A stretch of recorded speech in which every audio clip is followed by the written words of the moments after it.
हमने class 4th English first chapter 3 Kalpana Chawla में यहाँ तक रीडिंग द एंड कर लिया था। अब आगे क्वेश्चन आते हैं। Kalpana completed her studies up to university level in India and went to USA for higher study.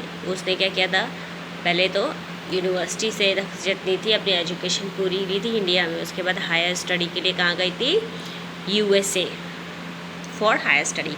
She did her graduation with Tagore School at Karnal in 1976 and she did her graduation means होता है जैसे कि MA BA BSc ये senior class की graduation होता है जब college level का होता है ये, ठीक है। And the college name is Tagore school eight Karnal in 1976. She did BSc in Aeronautical Engineering from Punjab Engineering College in India. तो ये इन्होंने कहाँ था BSc किया था, जो है किस सब्जेक्ट से किया था, BSc किया था एरोनॉटिकल इंजीनियरिंग से, और वो था Punjab engineering college in 1982. She did MSc with same aerospace engineering from University of Texas. In 1984, she acquired her PhD degree from philosophy in aerospace engineering from University of Colorado in 1988. अब जितनी भी इन्होंने 12th तक तो आराम से पढ़ा, उसके बाद जितनी भी एजुकेशन इन्होंने ली, ध्यान से देखो सब कहीं ना कहीं इनकी क्या आ रही है, एरोनॉटिकल आ गई, मतलब इंजीनियरिंग, एरोस्पेस आ गया है ना, और यहाँ पर क्या है, philosophy in aerospace engineering.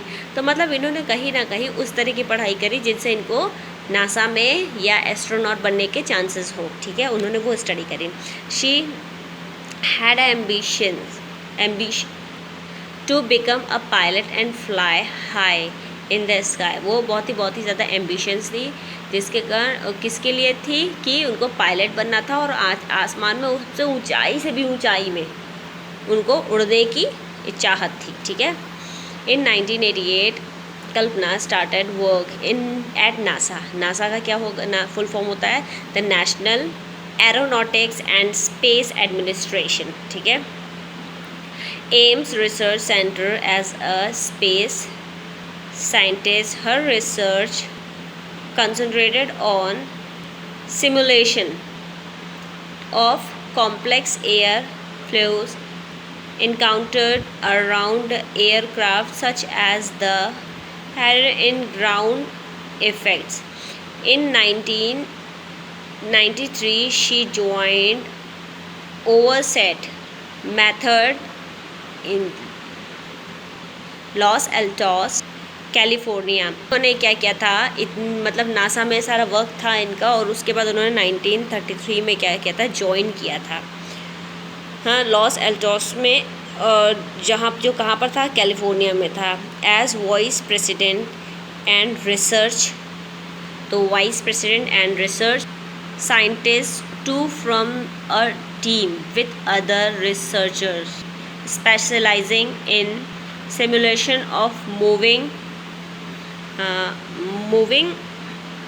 Multiple body problems. ये इनका एक वर्क प्रोफेशन था जो उसमें इन्होंने आगे चल के वर्क किया था।